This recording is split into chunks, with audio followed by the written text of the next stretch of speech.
Welcome to Missing the Mark, where we look for meaning in strange places. I'm Christopher. Okay, and here we go. So, talking with, do you want to go by Deflating Atheism? Yeah. Okay. With Deflating Atheism, you'd had a video recently about Amy Schumer playing Barbie, and there's a part in it I really liked, where you talked about the ability to be happy for people who are better than you. Yeah. And how that's grounded in, that's grounded in God and understanding ourselves as being loved by God. So, and you'd also mentioned something privately you want to that I think is tied in closely about how there's a lot of new atheism. I like to call it internet atheism myself. Me too. But that's tied into a sort of insecurity. So, what do you think is the basic case for that of atheism and insecurity? After a while, through debating with people, there is a fallacy called bulverism, where you attach motives to people's position, and you are saying, oh, you don't really believe that. You believe that for ulterior reasons. And so I avoid that when I am debating with an atheist. So I will not say that, but it's a conclusion I found almost unavoidable in years of debating atheists, is that there is a strong undercurrent of insecurity in atheism in general, in what drives people to this kind of new atheism. Okay, now in my own experience, and I think it is very similar to what you've described, but I have a sort of different perspective on it. My own description for a lot of atheists, and like everything human with many people, even with just one, frankly, you're going to have a collection of threads that are the reasons for things. You're never going to find just one reason, but a collection of reasons often that work together. And especially when you have a collection of people who have different personalities, there'll be different things that predominate and so on. So with that being said, what I've seen a great deal of is people who have been, for whatever reason, they fixate tremendously on their culture, where they take their culture as being of complete and primary importance in their lives. And by culture, I mean the immediate people around them, their friends, acquaintances, and so on. Around them. Exactly. And so that those people and what they think and how they relate to the person takes on such an exaggerated sense of importance that it crowds out and leaves no room for other things. It also tends to result in people being very unhappy. So I think that's related to what you're saying. I personally, I see it happening even as people raise children. You can't wear that. What are people going to think of you? As if that is the most important consideration in putting on a garment. Yeah. I mean, certainly it's myopia is what it is. And no, I think it does tie in. What you're talking about is cocooning, when people find these little online communities and they kind of burrow into this community, and then they kind of exclude anything that falls outside that community. And atheists always say, oh, well, the internet, the internet is educating people, and so they're casting off the shackles of religion. And I agree with them to a point. The internet has been the most important vector for kind of propagating atheism, but not for the reasons they believe. It's because the internet has given us the ability to get inside these communities and just completely cocoon ourselves and not be exposed. If you talk to atheists, they almost seem kind of bemusedly surprised that anyone believes in God. It's like, oh, it's 2016. People still believe. Well, what happened? What supposedly happened in 8 years ago or whatever that was supposed to make us all not believe in God? Of course, they hate when you ask that question. They'll accuse you of using the burden of proof, even though you're not.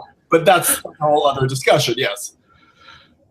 It was the introduction of the iPhone, I found. That's been a common, science gave us the iPhone, so that's why you should believe in science, not God, because those are obviously mutually contradictory. I have not encountered that. What I get a lot is Christians shouldn't be allowed to use computers because they don't believe in science. It's like, I've never gotten the iPhone one in particular. Speaking of small communities, that one I've seen a lot, but a lot on Twitter especially. a little bit actually. I think on YouTube comments.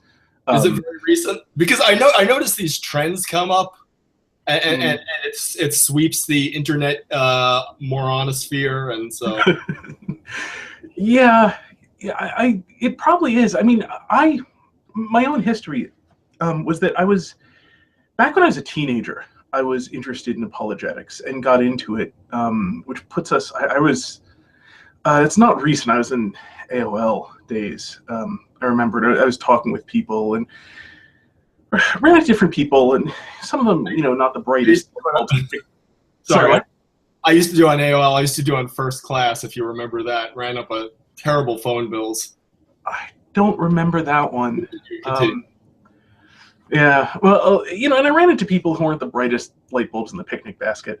I had to point out to one guy the existence of clouds one time. But the details of this aside, I was really interested in it. Being a teenager really helps because you don't have much perspective on anything. So you take everybody just incredibly seriously. And while it's right to take people seriously, it's not always such a great idea to take the things they say seriously. Better to proportion it to the seriousness of the thing said. Yeah. And anyway, a lot of wingnuts you'll meet on the internet, if you actually meet them in real life, they're actually very normal, pleasant people in real life. But when they get on the internet, a whole other side of them comes out. That's true. Although I've met people who are kind of wingnuts in real life too. Okay. If they're wingnuts in real life, they will that will come out on the internet too. The internet doesn't bring out the sane side of them, I found. But anyway, I burned out for a while. So I was, I'd sort of like missed a lot of the whole like atheism is just a lack of belief thing. To the point where I was actually kind of shocked when I encountered this because it was just so rhetorically dumb. And now it's a super role of gospel, yes. Yeah, it's such a shock. Like, why would you want to class yourself with like infants and hammers? Yes.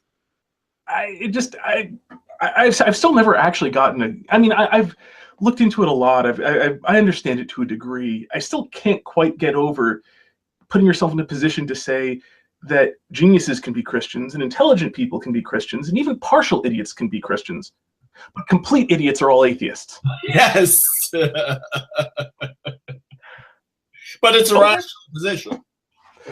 But it's not a position. It's not a position, but it's the rational position, yes. Exactly. It's the rational, not a position. I'm holding my tongue here because that's going to be a whole tangent, so, Yeah. It's a tempting tangent, though. I ran into someone who was arguing, because I had mentioned in actually, I think the comment section, I think actually it was in one of my videos about if you want to take part in a debate, you need a position. Yes. And there were people who took issue with that. Yes. And I had to point out to someone that if you don't have a position, by definition, you're in the audience. Yeah. Well, that's why I always say that is my kind of stock retort when someone says I lack a belief in God. I say I'm in 100% agreement. You do lack a belief in God, so there's no debate. Something wrong with it, If you're just gonna state your state of mind, yeah, sure. I believe you lack a belief in God. Are we done here? Yes. Yeah, that's and yet I actually had to explain to someone that if you're stating, if one person makes a case and another person says that case has not been made well, what you're doing is called heckling. It can be called art criticism too or something, but basically if a debate consists of one person doing something and one person saying that wasn't any good, that's heckling. Yeah. And the thing is, heckling doesn't actually make for anything entertaining. Like Waldorf and Statler and the Muppets were actually quite entertaining precisely because the hecklers are written by the same people who wrote the people on stage. Yes. But so, I'm sorry, go ahead. No, I was just going to say, like a lot of what atheists pitch as satire, it's supposed to be edgy comedy, but it's not, because it's actually pandering to the desired audience. It's pandering to the desired audience. And it's just, oh, this is an accepted target, so we'll make fun of Christians. But when atheists make those satirical remarks about Christians, they're not actually trying to challenge anyone. They're actually trying to just pander to the atheist's own prejudices, since that's their kind of target audience anyway. But that's kind of the side. Yeah, well, the whole outsider, look at the outsider, haha. Yeah. Which isn't a joke, really. Mm. And I think that's the difference. I mean, everyone, or many people will use satire. I mean, I myself have done satire of atheist positions. I mean, I'm considering taking up being an aphysicist. Where idiots believe in laws of physics, and the rational position is that stuff just happens. Yeah. Like, okay, you've got your physics textbook. Don't worry, lots of people have their physics textbooks, but only your physics textbook is right. Yes. Oh, what are the chances of that, Yeah, so I mean, there's lots of, pardon the camera thing, there's lots of, satire, but it's got to be something where you're taking a position and doing something with it. It's not just like, yeah, I don't believe in God, and then you laugh uproariously because we all know you're supposed to hate this character. Yeah. In the same sense, I mean, it's possible. I haven't particularly seen it myself, in part because I try to be careful with, who I spend my time with. It's possible to do like, hey, look, there's an atheist, ha. That would be just as invalid as humor. Yeah. No, I mean, I'm all for using sarcasm and parody and satire and all that stuff.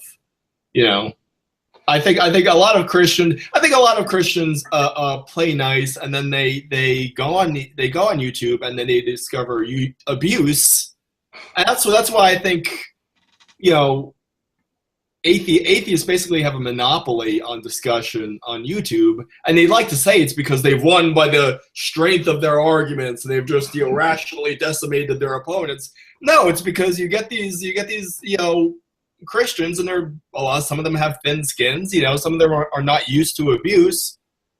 But I'm just the kind of asshole when you throw abuse at me, I just grow stronger. So that's yeah, there's actually a great danger I've found because one of the things online, especially, there's a self-selection factor.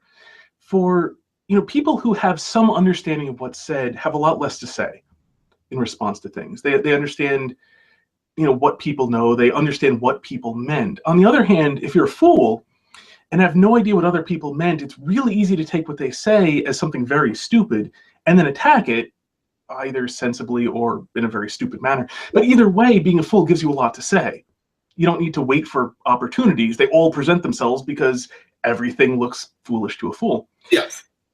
And so there's that heavy self-selection where if you say anything, you're going to be attacked by a bunch of fools where it doesn't matter. I mean, I had to explain to some guy in the comments recently that he wasn't talking about me. He was talking about some argument that I did not make, and I kept having to point out, and I got to the point where I explained to him, look, dude, if you want to argue with the phantasm of me in your head, go ahead. But can you do it in private? Yeah. So, but that's the thing. Like, somebody who's arguing with with the phantoms in their head can do that anywhere at any time at the drop of a hat. And so, there's a self-selection factor for them. A lot of those people are going to show up, and it's going to be often the same people all over the place because they have so very much to say. Yeah. It's a little bit like. Oh, sorry. Go ahead.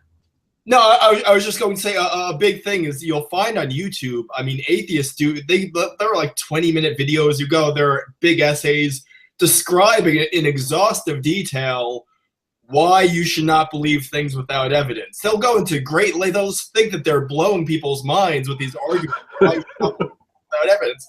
Okay, so show me the person who's actually making the argument that you should believe things without evidence.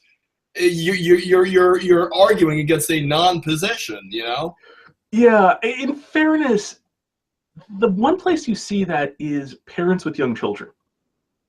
You'll see that fairly often, essentially, because I said so. Yeah. As a parenting style. And in the same way, you will get that applied to people with religious belief, where parents who don't, especially I think in the fundamentalist Yeah. areas, because everyone's so disconnected. I mean, we're you know, in the Catholic, you know, in any sort of you know, Orthodox Christianity that has the hierarchy where you've got bishops and priests, and you've got theologians and so on. If you have a kid who's really interested in theology and you don't know much of any about it, you don't tell him to shut up. You tell him to go talk to the you know, priest, and he'll find a theologian who'll actually talk to you. Plus, there are a tremendous number of books and so on. Yeah. So there's an avenue for the people who have questions to go talk to intelligent people who've thought about this and have answers. Especially, I think the more fundamentalist you get, there is none of that. There's none of, you know, I mean, maybe you've got a pastor, but there's a good chance your pastor is not all that well educated. Yeah.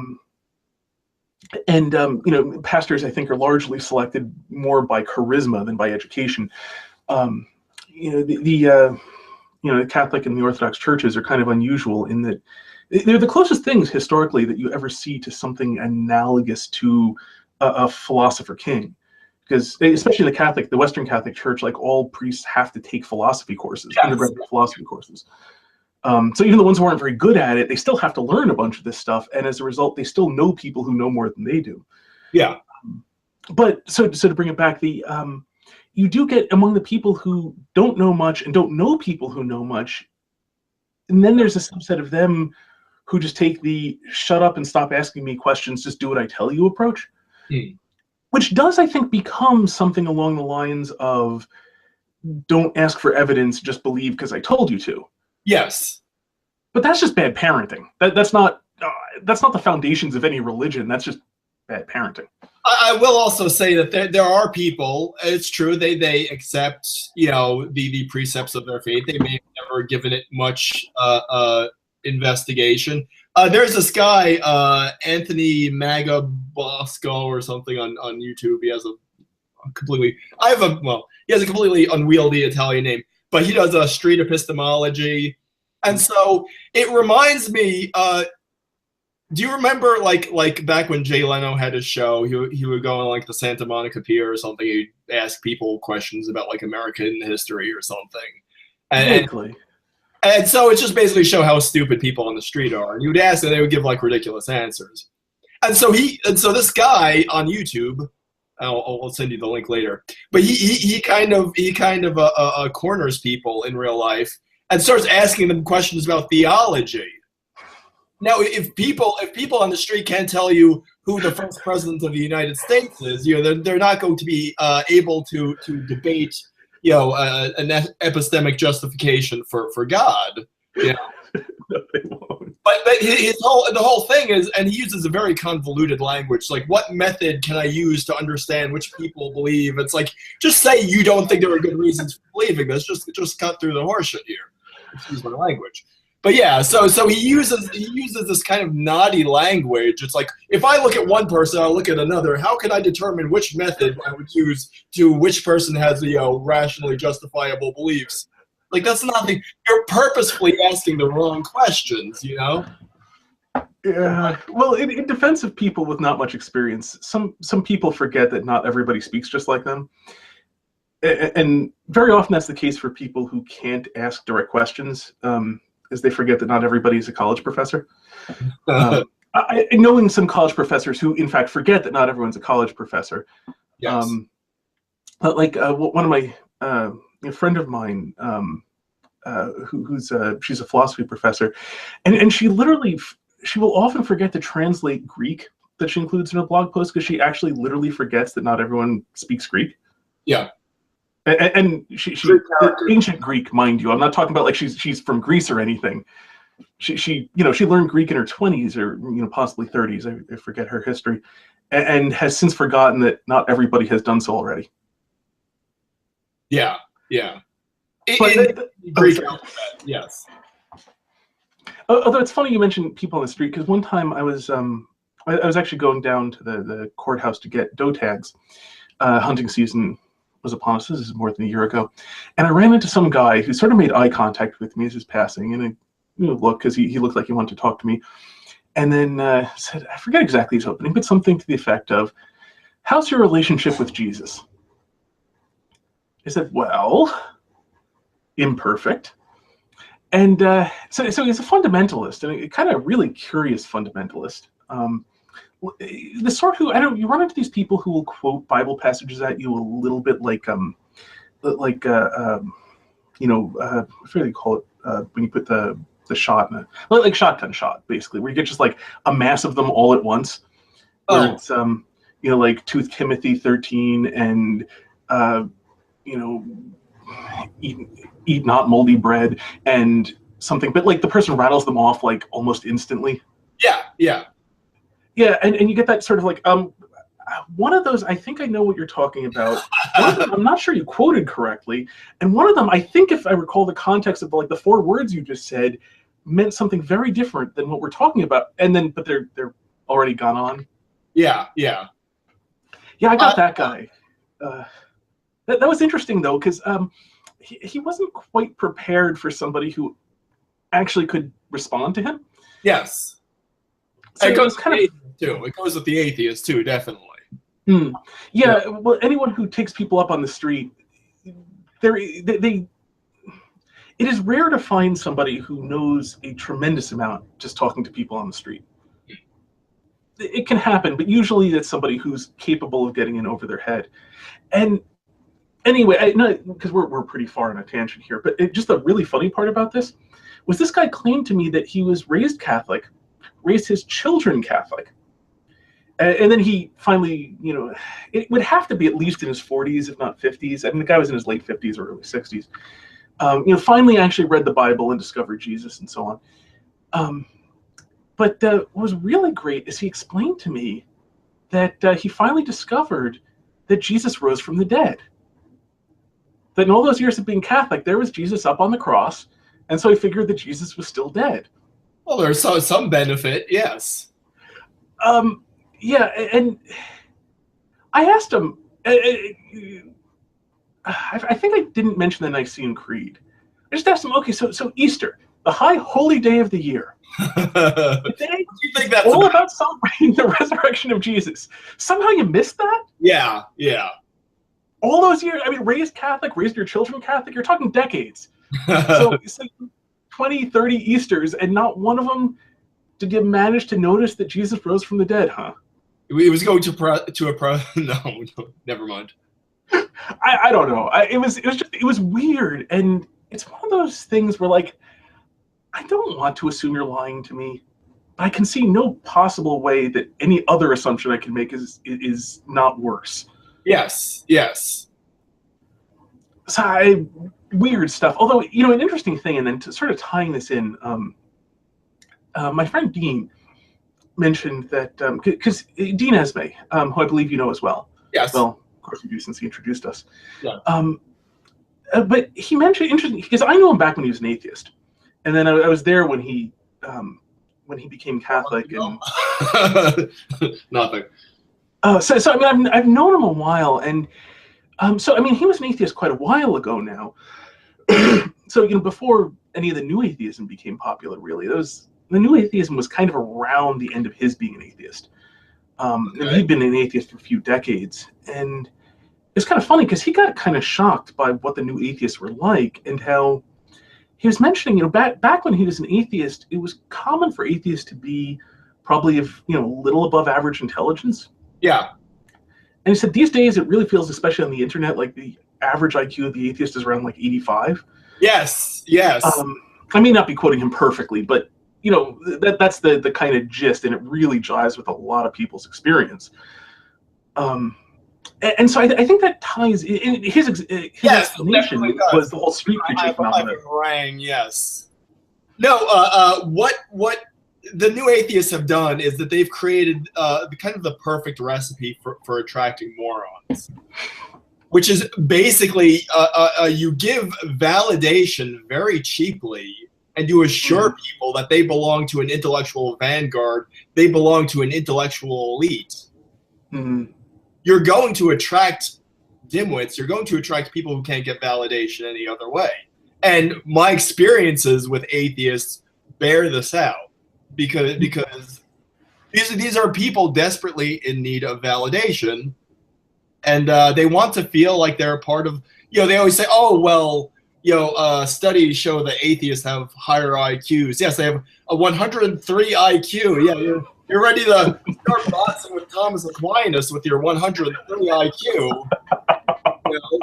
Oh, well, 93% of National Academy of Sciences members are atheists. Well, all the people who built science, modern science, were Christians. They say, oh, well, now you're making an argument from authority. Oh, sorry. Now suddenly arguments from authority are bad. Okay. So yes, this is all the crap I'm sure you've dealt with too. Yeah. No, it's a common experience. I mean, I do have a suspicion. There's something I saw. By profession, I'm a programmer, and there was something I saw talking about. Because hiring programmers is a very difficult thing to do. Programming is an odd skill and an odd skill set, and kind of surprisingly easy to fake outside of actually seeing someone program. And so, so it's the sort of thing that's useful to read about and read people's experiences about. So, something that was pointed out is there are a lot of people who don't get hired, and somebody who doesn't get hired applies to the next job. And a person who doesn't get hired there applies to the next job, and applies to the next job, and applies to the next job. So when people talk about how like we're so selective because we only accept the top 1/2 of 1% of candidates, that's of candidates, not of all people programming, because a lot of people have jobs and aren't looking for new ones. Yeah. And so your candidate pool is all the people who can't get a job anywhere, together with the people who can get a job somewhere who need a job right now or want a job right now. And so there's a highly misleading thing that you see all of these people who can't program or who can barely program. And it gives you a very skewed perspective of sort of what's available and what's out there. And I think a very analogous thing is happening with atheists, where the really dumb ones who will accuse you of an ad hominem fallacy when you're not even making an argument, come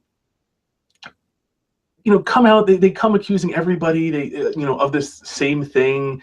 And the same thing that sort of meant that they never figured out what an ad hominem fallacy was in the first place means they're fairly impervious to learning what it is.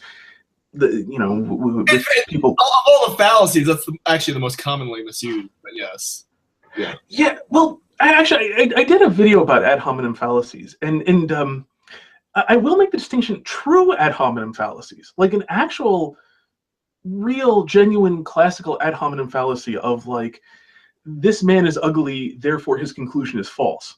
Yeah, is rare. That doesn't happen very often. Much more often are things that are metaphorically ad hominem fallacies, I think, and that is fairly common.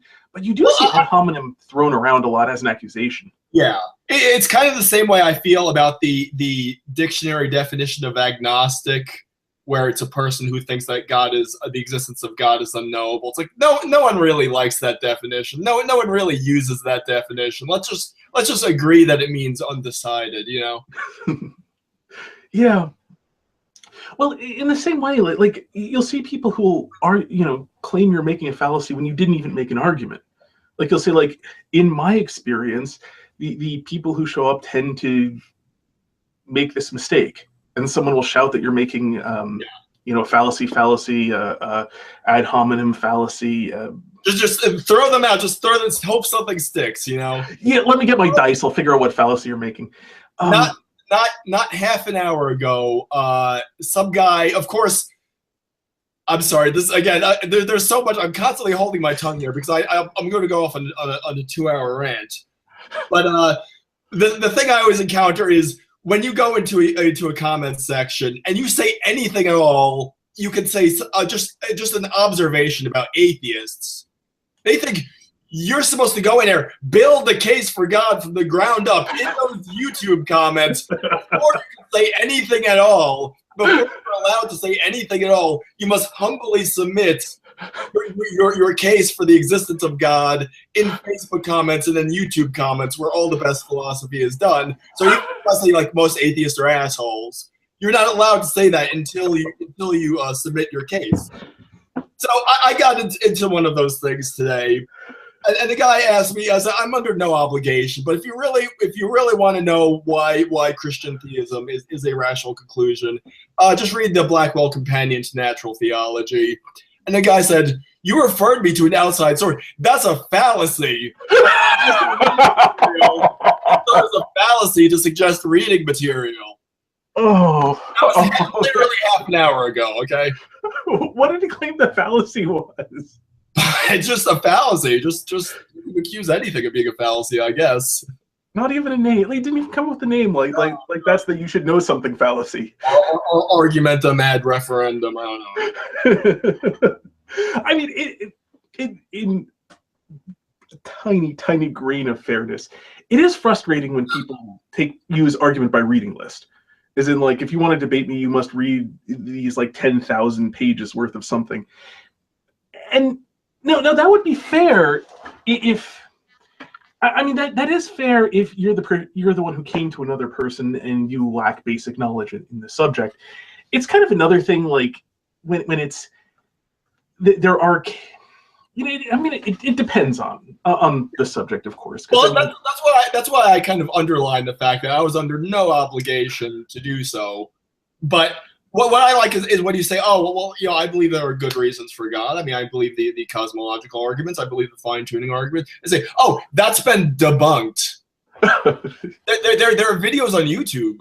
They're out there. Just go. They've been debunked. It's out there on YouTube. There are literally hundreds of videos debunking it, and that settles the matter. Yeah. That's why I always say, well, great, you can find YouTube videos saying the moon landing was faked. You know, the fact that it's out there doesn't prove anything. That's why the burden of proof is very simple. It says you provide evidence for your case. It doesn't say you must convince the other person of the truth of your position, because that would be impossible. You know? Yeah, well, a lot of people don't understand that the actual location of the burden of proof is on the person who most wants to be in the conversation. In any conversation, the burden of proof is on the person who wants to be there more than everyone else. I actually do not agree with that. Really? Because in a conversation, if we're talking and I don't want to be talking, I don't assume a burden of proof because I'm happy to just walk away.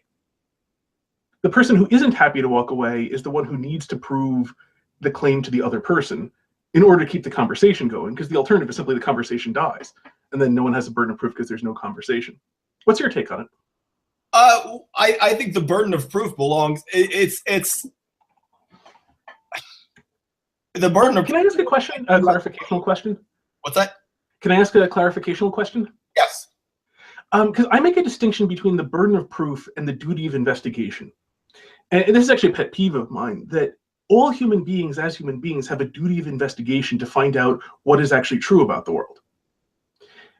And as such, we all have a duty to be able to justify our positions, because we have a duty to find out what our positions are with a rational justification. That's not the same thing, though, as having a duty of having to explain this to somebody else, because that incurs an obligation of time, yes, which we don't always have. So that's the distinction I'm making, that the burden of proof is about a duty of spending time in a particular conversation, whereas there's we all have a duty of obligation as rational creatures. So does that do you still disagree with me, given that distinction and how I mean burden of proof then? What I have to say about that is a very common confusion, and you see it all the time with atheists. And they say, "Oh, Christians have the burden of proof. You think atheists have the burden of proof?" And I say, "No, no one has a burden of proof by virtue of what they believe to be true. We incur a burden of proof by what we claim to be true. We don't have a burden of proof for our beliefs. Now that might go to what you call the duty of investigation, is kind of the burden of proof for our beliefs. But just because I'm a Christian does not mean I have a burden of proof. Just because someone's an atheist doesn't mean they have a burden of proof. When we make a claim, I could claim, the sky is blue. I have a burden of proof. And that's... Sorry, go ahead. I don't have a burden of proof merely because I'm a Christian, Right. See, to clarify, I'm talking like I've been in conversations where somebody asked me why do you believe, why do you believe, why are you against lying? Slightly artificial example, but artificial examples tend to be clear. And I'll say, because the human creature has been made, we've been given the faculty of communication in order to communicate truth, and therefore our being finds its fulfillment in communicating truth, and in communicating falsehood, we are diminishing ourselves, which is therefore evil. And those then are the conversations I find myself in, but go on. Much higher level discussions than I find myself in. I mean, as I said, it's a somewhat artificial example. It just happened to come to mind, having, sort of clearly having the qualities I need. And then, the atheists will come back at me with like, but you haven't proved that we're created. And I'll say, no, I haven't, nor do I intend to prove that to you right now. You just asked me a question, and I answered you because I felt like being generous with my time. Yes. But that's the end of it. That's the end of my generosity. I've got other things to do right now. Yeah. And so in one sense, I have made a claim, but in another sense, I'm not the one who wants to be here. Somebody came, asked me a question, I gave them an answer. The answer depends on things that they don't believe. But you know what? They kind of already knew that. This should not have been a shock. Yeah. That my concept of morality is founded upon metaphysical beliefs they don't share. And so, I don't, despite the fact that in some sense I've made a claim, I don't see myself as having any burden of proof, because I didn't even want to be in this conversation. I was the one who was asked into it. I was asked a question. I'm willing to answer the question, but that doesn't incur an obligation on me to go and prove further things. Yeah. Or prove anything. I'm just all drawn from my own experience, but that's the distinction I draw between explaining your position and defending your position. And I often with atheists, just explaining your position is as important, and they get very frustrated when you do so because they think your explanation is supposed to be the justification.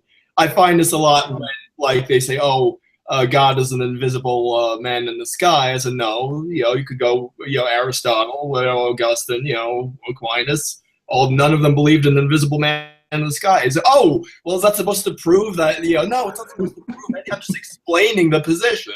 This is what Western philosophical history says, so that's the position. It's not meant to be an apologia for that idea. I have that, but hey, Yeah. Okay. So, So I think I just somewhat of a terminological distinction, and I like that the terminology used there of the explanation versus the defense. I think that captures it quite well.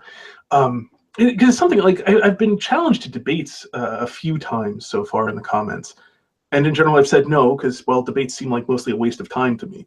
I'm interested in conversation. Yeah. I'm interested in two people who want to talk to each other to learn or to flesh out an issue or something. But there has to, a debate. Like if I want to spar, I'll finally actually sign up for judo again. It's a lot more fun. As a teenager, okay, yeah, trading wits and so on. I was in the debating club in high school. But once you get a little older, it doesn't seem to have any obvious point to it. Yeah, yeah. But so bring this back a little bit, because there's something interesting. You had mentioned about how there's a big attraction to atheism in that it's a very cheap, it's a very easy way of becoming part of a group and thus attaining validation. Yes. Yes. And it's funny because one thing I've noticed, like I had a recent video that I called "Atheism versus Meaning," and it was just based on a comment that somebody left about how he likes his wife and he likes his daughter and his life is so great. But I say that that this doesn't have meaning, and then I had to clarify, no, your life does have meaning. It's just you're the one who doesn't have any epistemological right to say so. The fact that you don't believe in God doesn't make God not exist. God does exist, and therefore your life does actually have meaning. Yeah. And so, generosity to your children, so on, do actually mean things. It's just, if they're just nothing but subatomic collections of subatomic particles that for some reason you happen to have given names. And then, that reason having come from, this is something that tended to make your ancestors make more of things like you. That you can't really attribute any sort of actual transcendent meaning to this. And it's funny, this is a really, I found, very sore point. There are a lot of people who will, I mean, internet atheists who leave comments have an impressive ability in general to miss the point, I found. But this topic seems to really bring out the like point missing champions. Where I point out, because just to sum up very quickly the argument I made, my favorite definition of reality is that which, when you stop believing in it, doesn't go away. Now, the meaning that you give to your life is something that, when you stop believing in it, goes away. This distinguishes it from something real. Very good. Simple point. I mean, it's a hard to argue with definition of reality. Most definitions of reality have to have that property. And the meaning that you choose to give to something clearly does go away when you stop believing in it. Yeah. So pretty obviously, that is not a real meaning. That's, you want to play a game of make-believe in your head, fine. But, when a person describes my life has the meaning that I choose to give to it, that's just a game of make-believe you're playing in your head. Incidentally, that's also kind of similar to my an objection I have to the lack of belief definition. Is earlier today I was scrambling eggs. I was so fully involved in the task of scrambling eggs, I wasn't actively thinking about God's existence. So while I was making those scrambled eggs, I was an atheist because I lacked a belief in God. Yes. Well, that's kind of a silly point, but yes. Yeah, oh, well, that brings up a whole epistemological problem of what belief actually is. Yeah. I mean, most of the time, and this is, it's one of the problems that kind of came in through, I forget which Protestant doctrine it is, but essentially, really sola fide, which had to redefine faith from, like, actually believing in something into, like, a formal pledge of allegiance. And so it sort of turned, since then, a lot of people take belief to mean, like, what you say out loud, as in, like, what you believe is what you say, I believe, not, in fact, what you act as if it is true. And a lot of people, I found that a very hard point to get across. Like, if you act as if some proposition is true, you clearly believe that proposition to be true, since you have acted as if it is true. And, if you don't have evidence in front of your face at the moment that the proposition is true, that's what faith is. Holding something to be true where you don't have the evidence immediately in front of your face. So many people have this, the belief is like consciously thinking words in your internal monologue or something. Which gets to the bigger problem that so many atheists never try to make any of their stuff work. I don't even know in what sense atheists believe this stuff, because they never seem to have thought about it for like 3 seconds strung together. If you tried it, you'd run into instant problems. Like, you couldn't explain any of real life in terms of the things atheists say. Yeah. And it doesn't bother them at all for some reason. Yeah, yeah. But exactly like the problem, in a sense, silly as it is, but it's actually a real odd thing for the atheist that Christians wink in and out of being atheists depending on what they're paying attention to. I ran into this problem actually when I was in some videos, where it's back and forth with Bionic Dance, that she had this, her definition of, she was arguing for that lack of belief thing, and she had some line about, there are people who believe God doesn't exist, people who don't know what the answer is, people who've never heard of the question. I forget if she included people who've been thoroughly lobotomized or not, but then concluded with, do you see why we need a word to describe all these people? And the funny thing about that is the obvious answer is no. What sentence could you possibly construct about all these people who have nothing in common? Yeah. Like, this word is being defined to have a definition of it, but not in order to use that definition in any sentence that isn't a definition of it. that reminds me. I had a little online debate with a YouTuber named Dieter Lucum, and I really wish I had been more aggressive through the whole thing. And that's if you're going to do like an online debate, that's be more aggressive than you think you should be. That would be my advice. But we discussed this, And he said he has no problem with rocks and tree frogs and stuff being atheists.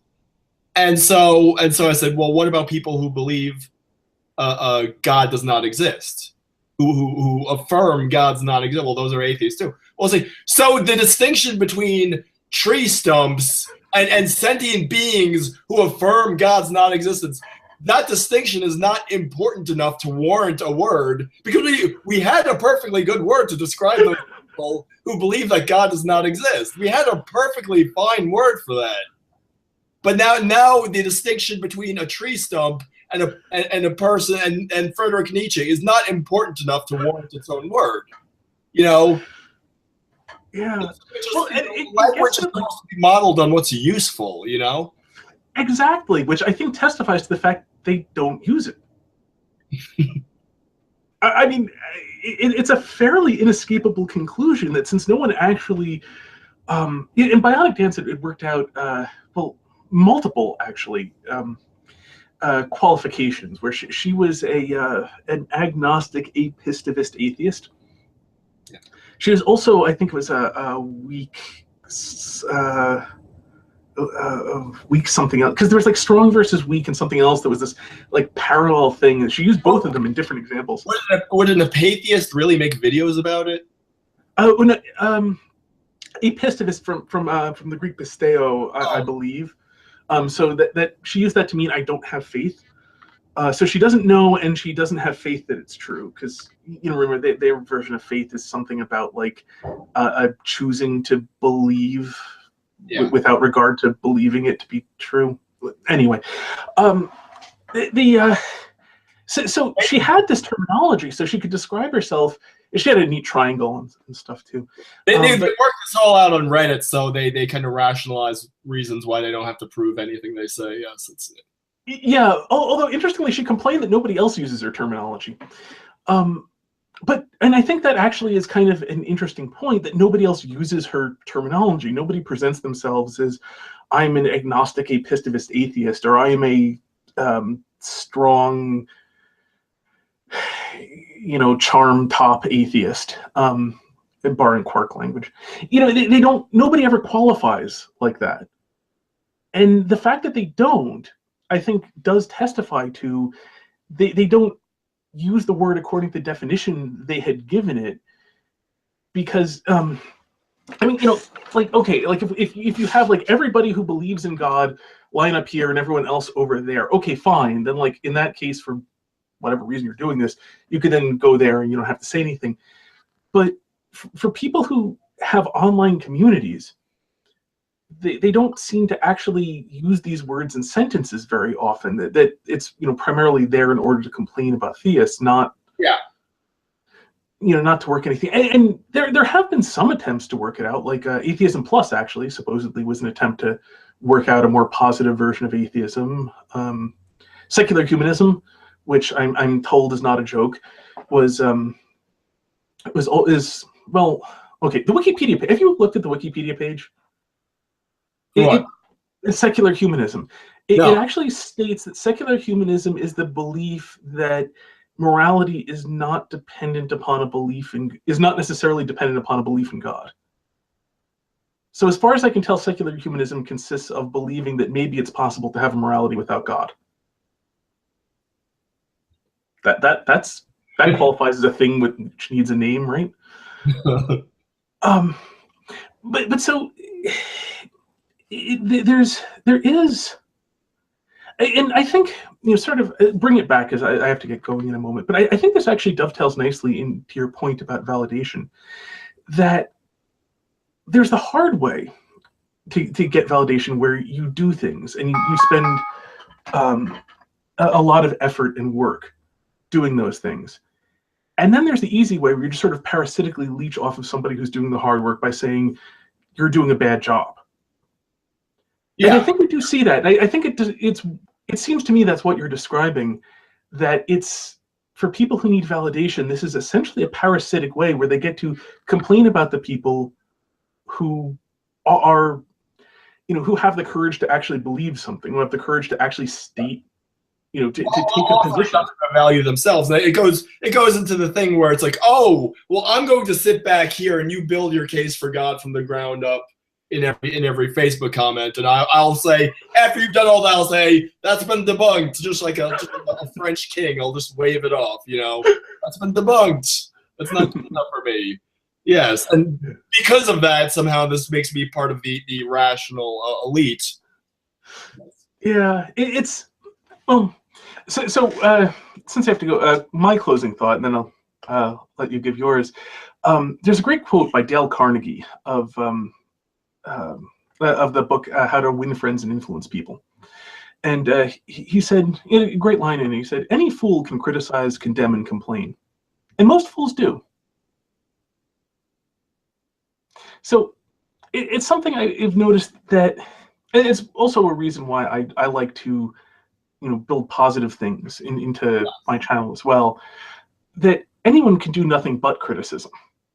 You have to actually take a position. You need a certain amount of courage to go and actually believe something, actually do something.